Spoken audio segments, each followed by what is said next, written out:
Думали, депутати вже нічим не здивують? Цього тижня їм це вдалося. За останні місяці країна потроху звикла до роботи народних обранців до пізнього вечора та голосувань майже без обговорень. Одним словом, до славнозвісного турборежиму. І от тобі на затища. Навіть на перерву нардепів відпускають раніше. Що ж трапилося? Давайте розбиратися разом. Законотворчий марафон почався чи не з першого дня роботи Ради нового скликання. Що тут скажеш, якщо навіть спікер парламенту Дмитро Разумков, не покладаючи рук, працює навіть в автівці? Та ще й до пізньої ночі навіть оператора підключив ролик записати. Ну ви зрозуміли, щоб напряму поспілкуватися з народом. Верховна Рада 9-го скликання живе в так званому турборежимі. В нас фактично день за два. Тому і підсумки роботи ми підбиваємо вдвічі швидше. Звітує, за 50 днів роботи зареєстрували понад 800 законопроєктів, розглянули понад 200, а 56 ухвалили в цілому. Так би й далі, але щось пішло не так. Прем'єр-міністр Олексій Гончарук заявив, годі, час пригальмувати. Так званий режим форсування, ви його називаєте турборежим, це ненормально. Сказав – зробили. На початку пленарного тижня гучна заява спікера. Парламент відійде від турборежиму. Але що це означає? Він же так радував очі виборців. Може, вирішили таки читати усе, що написано у тих нудних законопроектах? Або відчули, що все частіше не вистачає голосів всередині монобільшості? Ми вирішили спитати в опозиції. То в чому річ? Хто ж, як не вони, знають, що там у опонентів? І чому зламався той шалений принтер? Багато людей почало задавати питання, чому ми голосуємо за це, чому ми голосуємо за це. І не завжди вже знаходяться голоси всередині самої фракції. Тобто є певні групи впливу, які не готові голосувати. Турборежим вимкнувся саме тому, що серед слуг не було голосів. Якість цих законів далеко не найкраща. І в багатьох цих законах, мало того, що половина депутатів самі не знають, які там деталі тих законів і що вони для самих себе наголосували, які наслідки для українців.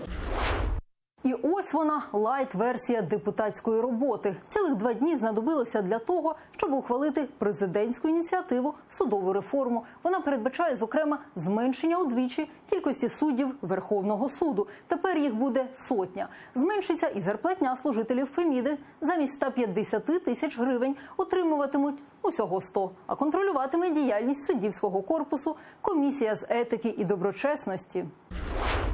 На цьому розслаблятися зась вирішили у більшості. І в той же день запровадили нечуване та майже революційне нововведення. Уявіть, депутати самі для себе штрафи ввели за неробство. От, наприклад, пропустив понад 30% голосувань – штраф, прогуляв половину засідань комітетів – знову штраф. Одним словом, дисципліна і порядок. Хіба що оцінки за поведінку ще не ставлять. З яких причин я би прогуляв Верховну Раду, я її так вже люблю, я вам скажу, що не буду я прогулювати. Ми хотіли навіть кримінальну відповідальність, але не знайшли погодження в наших рядах. Мені здається, що перетворюють депутата з політика на функцію, а роботу політичну на математику. Ти маєш натискати кнопочку. Натиснув 100 раз кнопочку, молодець, крутий, класний депутат. Алло, автотрест? Товарищ Бабий? Заправщица «Добрый вечер» все машины отправляет налево. Ну, понятно, налево. Кто говорит? Аноним.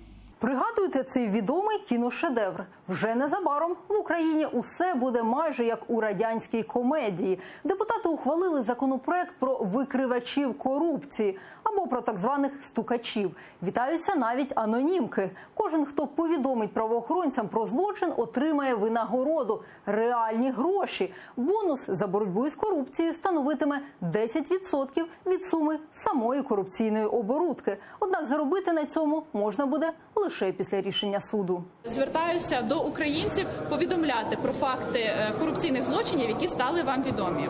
Тоді це дійсно якийсь 37-й рік.